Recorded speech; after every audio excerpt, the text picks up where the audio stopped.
Saudações, meus amigos e minhas amigas. Como estão vocês? Vocês estão bem? Professor David aqui para mais uma aula de Geografia. E aí, estamos trabalhando América e vamos dar continuidade a esse assunto maravilhoso, pois é um continente o qual nós habitamos, né? O Brasil aí está na América do Sul. Portanto, faz parte aí, né, desse belo e grande continente, né, o segundo maior continente do mundo, certo? E hoje a gente vai falar um pouquinho mais sobre o continente americano, ok? Então é isso, vamos para a nossa aula de geografia.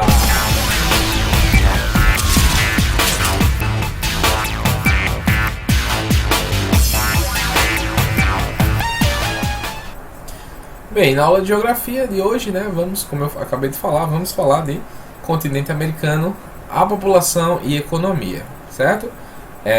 Essa vai ser a primeira parte, eu dividi, um conteúdo muito grande, então eu dividi em duas partes, tá? Nesse primeiro momento nós vamos ver a questão da população, né, como a população está distribuída pelo espaço, enfim. E depois a gente fala um pouquinho de economia. Beleza, pessoal? Tranquilo? Beleza, né? Então, vamos embora para a aula de hoje.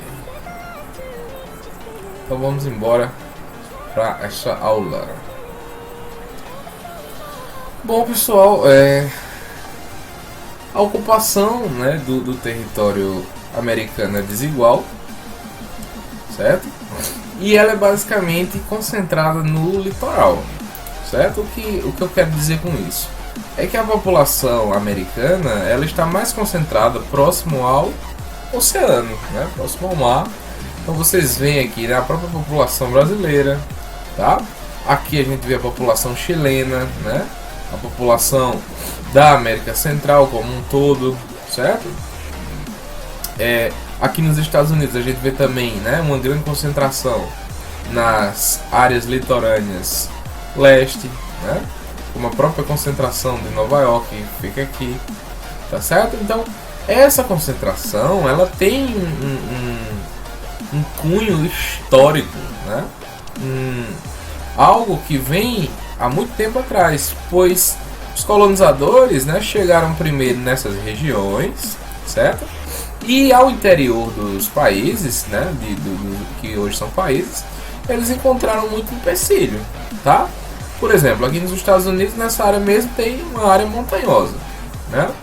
Já aqui nessa região, onde a gente está vendo que não tem quase ninguém, é área de floresta, né? Principalmente a floresta amazônica, tá? Aqui a gente tem a Cordilheira dos Andes, então tudo isso, né, impossibilitou aos colonizadores de ocuparem essas áreas, tá? Deixando eles nessas regiões litorâneas.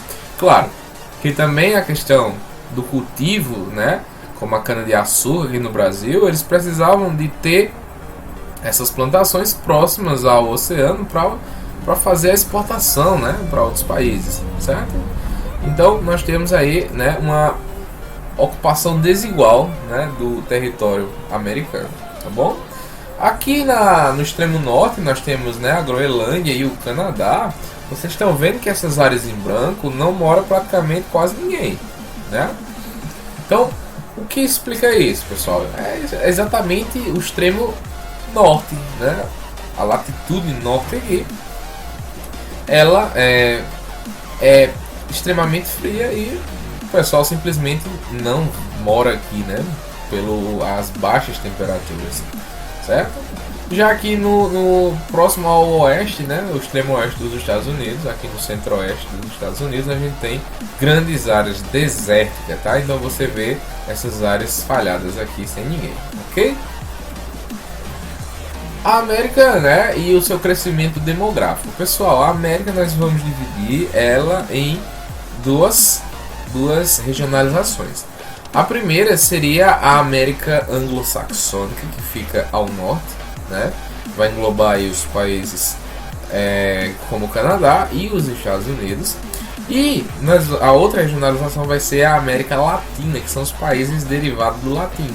Então a gente vai ter Brasil, né, aqui na América do Sul, Argentina até o México, né, até ali o México, que todos esses países falam línguas, né, derivadas do latim. Por isso que a gente fala que são países latino-americanos, né, ou seja, América Latina.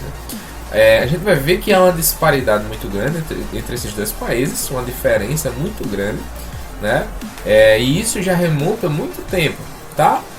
Agora mesmo, nesse processo de crescimento demográfico, vocês vão ver que há uma diferença gritante entre entre essas duas regionalizações, certo? Então, acompanha comigo aí. Na América anglo-saxônica, né, que é exatamente os Estados Unidos e o Canadá, o aumento lá foi econômico, né? Esses dois países eles conseguiram elevar sua economia de forma muito grande e muito rápida, certo? Muito grande e muito rápida. Nós temos também, né, de característica da população que criar filhos acabou ficando muito caro, né? Então as pessoas pararam mais de produzir filhos. Isso causou, né, uma queda da taxa de natalidade nessa América, né? Ou seja, o número de nascimentos caiu, certo?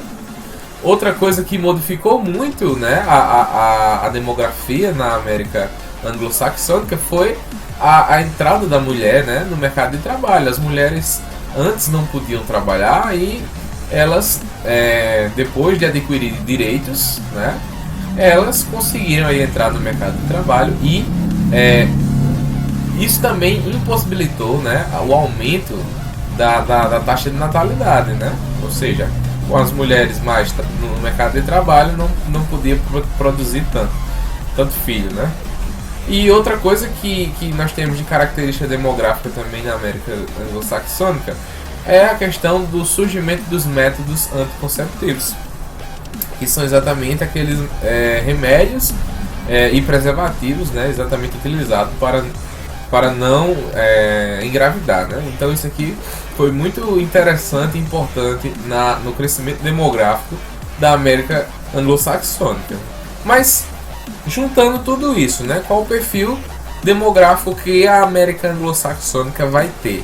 Pessoal, se eu tenho um país que o aumento econômico foi grande, o custo de criar filhos aumentou, a mulher começou a entrar no mercado de trabalho, com isso ela não tem tempo para criar filhos, né? Se eu não tenho tempo para criar filhos, eu não faço filhos. Então, veja que a taxa, né, de natalidade nesses países da América anglo-saxônica, a tendência foi o quê? Baixar, certo? Então, qual o perfil demográfico da América anglo-saxônica, ou seja, do Canadá e dos Estados Unidos? Uma população com baixo número de nascimentos e com um envelhecimento da população. Ora, se eu não tenho um número de nascidos, as pessoas que estão envelhecendo cada vez mais vai crescer, certo? Eu tenho uma população muito mais idosa. Já na América Latina acontece exatamente o contrário, certo? É o que a gente vai ver agora. Na América Latina, a explosão demográfica, né, foi muito importante e muito interessante nos últimos anos, certo? Com o melhoramento do saneamento básico, ou seja, né, melhoramento da água, né, água encanada para todo mundo, acesso à moradia, acesso ao trabalho, né? Tudo isso possibilitou essa explosão demográfica, além de vacinas, né? Antes o pessoal morria muito porque não tinha uma vacina para determinado tipo de doença, né? Tipo sarampo, por exemplo. Então as crianças morriam muito jovens, tá? Muito cedo, na verdade. E a gente também tem a melhora na renda das pessoas, né? Elas passaram a ganhar mais. Com isso, na América Latina, nós temos o quê? Uma grande quantidade de pessoas, né, nascendo. Ou seja, nós temos exatamente o oposto da América anglo-saxônica. Se na América anglo-saxônica, né, o número de nascimentos ele caiu ao longo dos anos, na América Latina aconteceu o oposto, né? o número de nascimentos aumentou. Então a faixa, né, o caráter demográfico da América Latina vai ser o oposto da América anglo-saxônica, né? Se aqui a gente tem uma população mais idosa, mais velha, aqui a gente vai ter uma população mais jovem, né?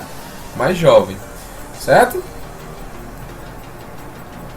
Alguns indicadores socioeconômicos da América, tá? Apesar do que nós já tratamos aqui, né? A América, ela passa por disparidades que eu falei para vocês, ou seja, grandes diferenças assola aí a população americana. Nós temos muitas pessoas, né, no poder com muito dinheiro e, poucas pessoas, né, com muito dinheiro, muito poder, e aí a gente tem muitas pessoas sem muito dinheiro e sem muito poder, né, que é a grande massa. Com isso a gente tem uma criação de um abismo entre classes sociais, né? Quando a gente tem concentração de bens nas mãos de poucas pessoas, a gente tem uma exclusão das demais, que é a massa, a classe trabalhadora, né? Então eu vou mostrar para vocês alguns indicadores socioeconômicos da América. Bom, um dos principais problemas, né, na América é essa questão da distribuição desigual da riqueza. É o que eu acabei de falar, né? Poucas pessoas ricas, muitas pessoas pobres.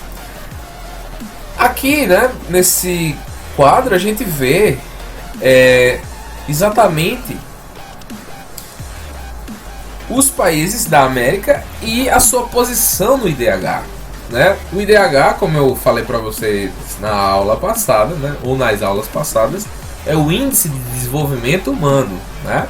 O Índice de Desenvolvimento Humano.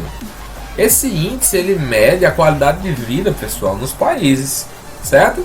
E ele é de 0 a 1, tá?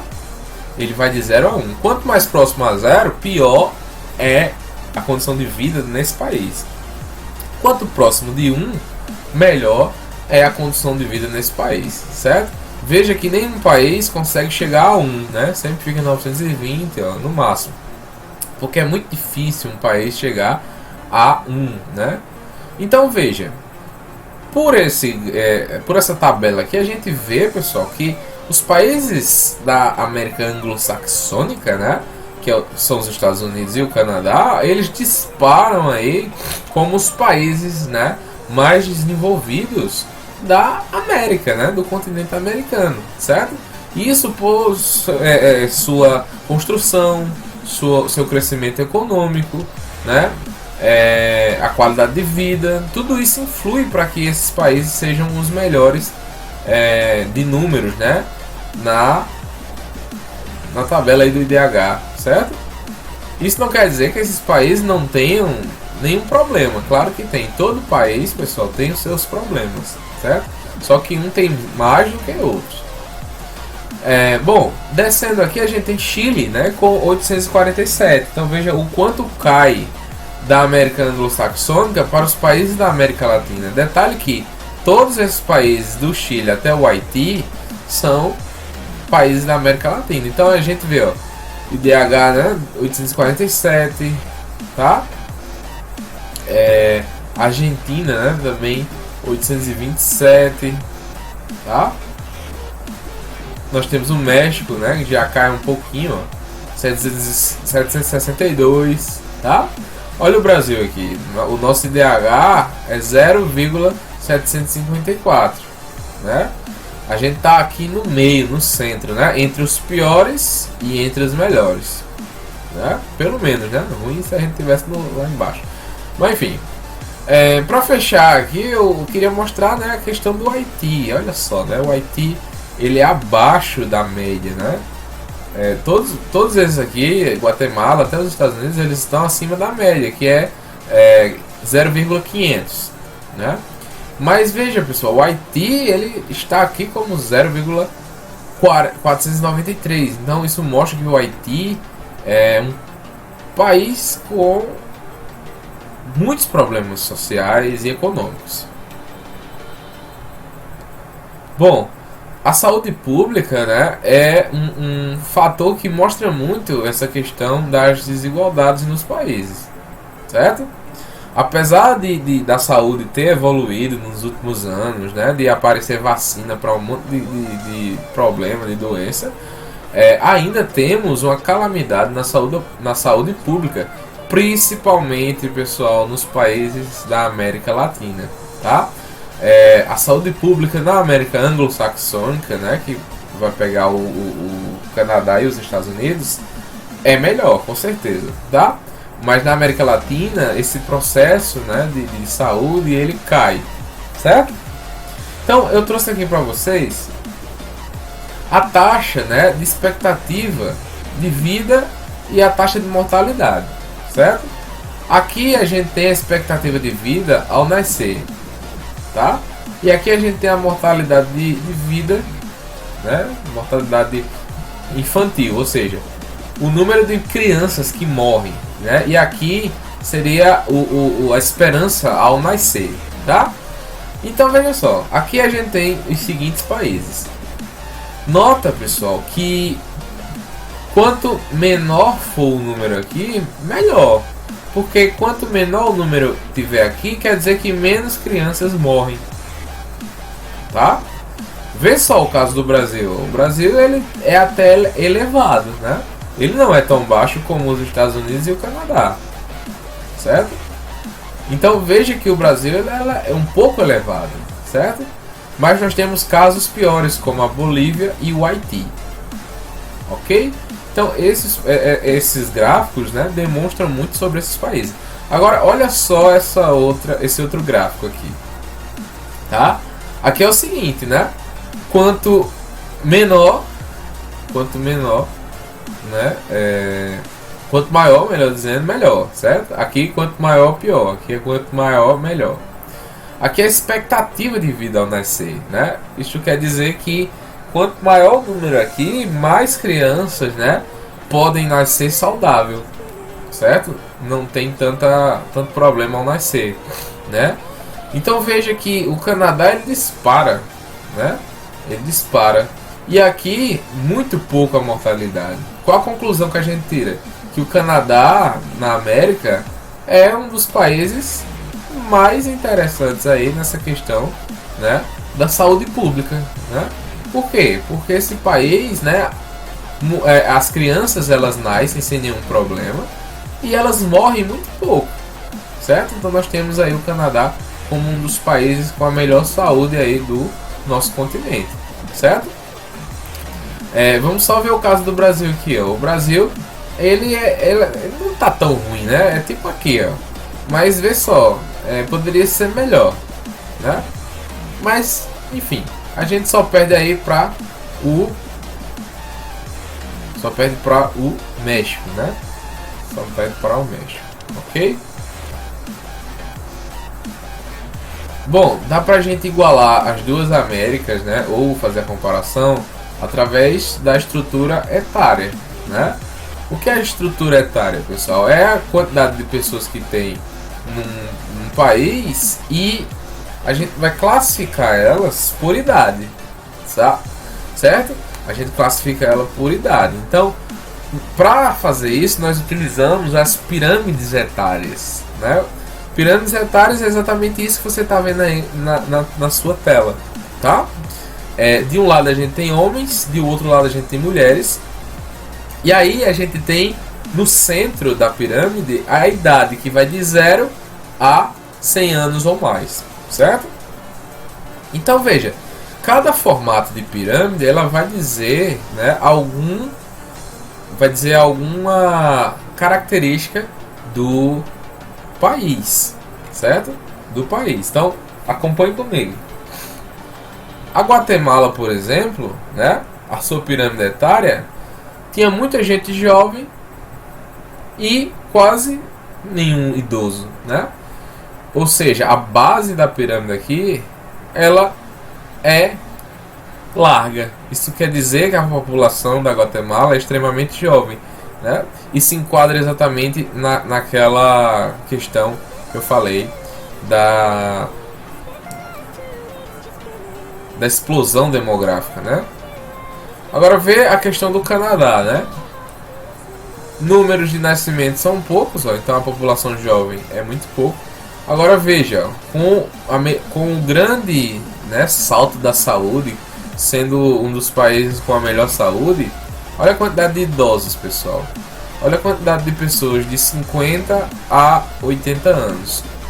Nem se compara com a Guatemala, ou seja, a mortalidade aqui, né, é muito mais alta do que no Canadá, certo? Isso mostra a diferença, né, entre esses países, tá? Países ricos e países menos ricos, né? Países subdesenvolvidos como a Guatemala, né? E aqui seria um país desenvolvido, né? Com educação desenvolvida, com saúde, enfim, tudo isso influencia para esses desenhos das pirâmides, né? Claro, pessoal, há exceções, né? Por exemplo, a gente tem o Uruguai na América Latina, né? Que faz fronteira com o Rio Grande do Sul no Brasil. Olha só a pirâmide do Uruguai, né? Nós temos aí uma grande quantidade de jovens, mas também nós temos muitos idosos. Isso quer dizer que nos últimos anos o Uruguai ele está melhorando a sua saúde pública, né? Porque as pessoas estão passando a viver mais. Diferente da Guatemala que a gente viu, né? Que as pessoas morrem muito mais cedo, tá? Então nós temos essas exceções, né? Na América Latina, né? Nem todos os países são totalmente ruins, né? As suas taxas. E aqui é o caso do Brasil. Olha só, pessoal. Essa pirâmide em verde, né, que a gente tá vendo aqui, ó, era a pirâmide de 1990. Já essa pirâmide aqui em roxo, né, é uma pirâmide de 2030, né, uma projeção para 2030, tá? O que é que a gente vê aqui, pessoal? Que em 1990, né, nós tínhamos a mortalidade de muitas pessoas, tá? Então isso quer dizer que a saúde nessa época aqui era terrível, certo? A saúde era de baixo nível, então as pessoas morriam mais cedo. Veja aí que elas não passavam, né, nem dos 40 anos. Claro, há exceções, né? Agora, com a melhoria, pessoal, da saúde, né, do saneamento básico, veja que a pirâmide ela está mudando o seu formato. Ela está crescendo o número de pessoas mais idosas, mais velhas, e tá o que, ó, encurtando, né, aqui a base, ou seja, as pessoas mais jovens. Isso quer dizer que, além da saúde estar aumentando, pessoal, o nível de natalidade tá baixando, ou seja, os casais eles não estão tendo muito mais filhos como antes, certo? Então isso, né, nós podemos dizer que o Brasil está passando pela uma transição demográfica, né? Ele está passando pela sua transição demográfica. A sua pirâmide estava de um formato, né, com a base larga e a ponta estreita, e agora não, a base está estreitando e o topo está alargando, né? Isso quer dizer que a saúde está melhorando e que o número de natalidade está baixando, né? Por devidos fatores, né? Métodos anticonceptivos, né? Que vai dos remédios aos preservativos utilizados. Nós temos também a inserção da mulher no mercado de trabalho, tá? E com certeza, né, a questão da carestia, né, que também tá criar filhos, né? Então as pessoas elas têm esse toque para não terem filhos, obviamente, tá? Bom, vamos seguindo. Aqui na América Latina, pessoal, a gente tem muita área de risco, tá? Muita gente morando em área de risco, melhor dizendo. Isso aqui, pessoal, já é um produto. Isso aqui já é um produto da questão da desigualdade social, certo? Como assim? Minha gente, veja só, quando as pessoas, né? Quando nós temos uma divisão de classes, quando a gente tem uma diferença de classes muito grande, né, entre ricos e pobres, nós temos ali os ricos vivendo nas suas bolhas, né, em condomínios, nas áreas mais centrais, E isso, né, faz com que aquelas pessoas mais pobres, de baixa renda, elas sejam afastadas daquele centro, né, aquele centro onde as pessoas mais ricas habitam. Então essas pessoas, elas vão procurar as áreas que dá para morar, as áreas que elas encontram para morar. Então muitas dessas áreas são em topos de morro, em beira de rio, né? E são fatores de risco. Então a gente vê muito acontecendo isso, né? Principalmente na região sudeste, né? Minas Gerais, São Paulo, Rio de Janeiro, que em muitos casos, né, há deslizamentos de terra e mata todo mundo ali. Só que a gente procura ver quem são essas pessoas e a gente vê que são pessoas de classe baixa, né? Classe média baixa que moram ali, né? Isso, eles vão para ali não porque eles querem, né? Eles vão para ali porque é a única opção que tem, né? É migrar para essas localidades, porque é onde dá para morar. Ele não consegue, por exemplo, pagar R$1 milhão numa casa no centro.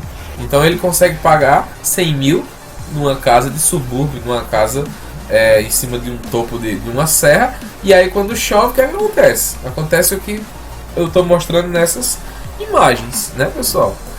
Os deslizamentos de terra, né?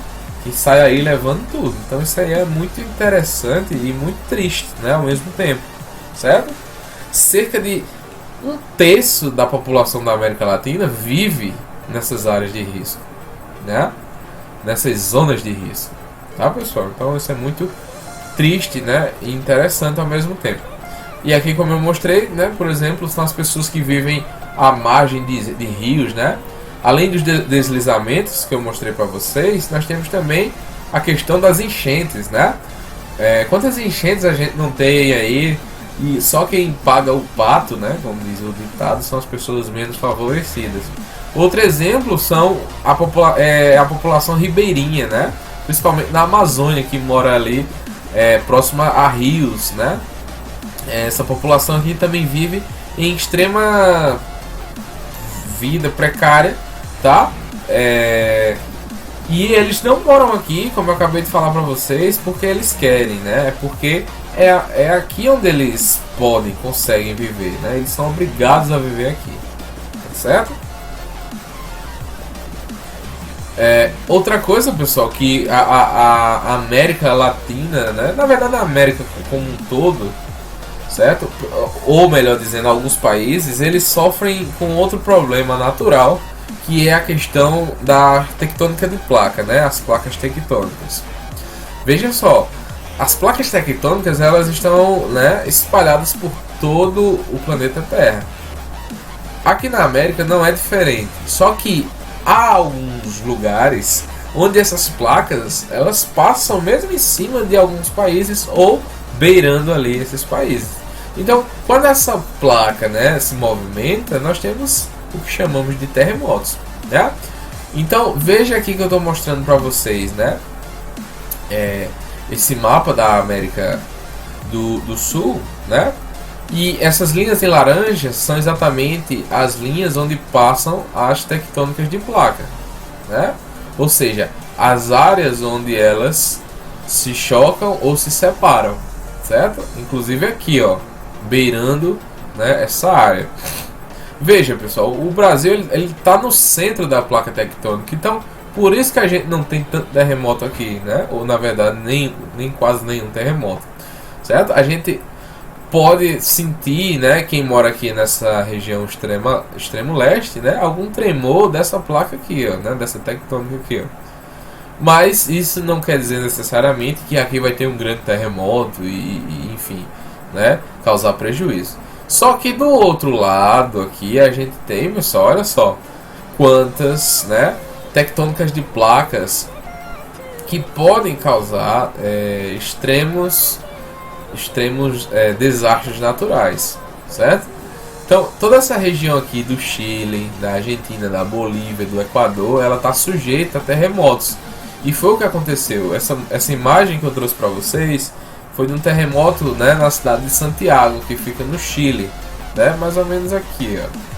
Esse terremoto ele aconteceu em 2010 e teve uma magnitude de 8,2 na escala Richter. tá? Então, além, né, daqueles desastres naturais, né, por segregação, como os deslizamentos, né, quase não sai, e a questão das enchentes, né, nós temos também a questão dos terremotos, né, nessas áreas aí, como o Chile, certo? Então, são alguns problemas, né, ambientais, alguns causados pela segregação social, outros causados apenas pela natureza, né, que fazem aí mexer com a vida das pessoas, certo? Só pra gente finalizar, né, eu trouxe aqui esse gráfico da escala Richter, né, para vocês verem como é interessante, tá? Eu falei que o terremoto do Chile foi de 8.2, veja, acima de 8 pontos na escala Richter, né, que vai de 0 a 10, tem um potencial para dizimar cidades inteiras, e foi o que aconteceu, né, em Santiago, no Chile. A cidade, né, veio abaixo, tá certo?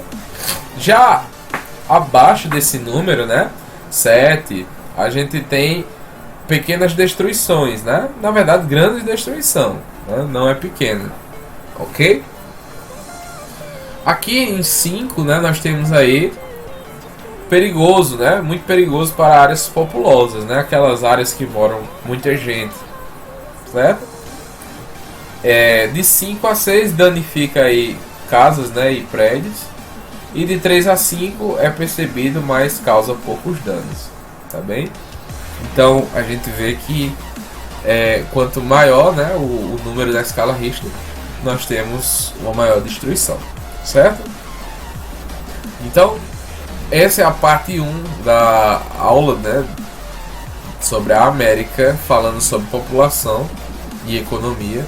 No próximo vídeo, na próxima aula, a gente vai abarcar mais a questão da economia, certo?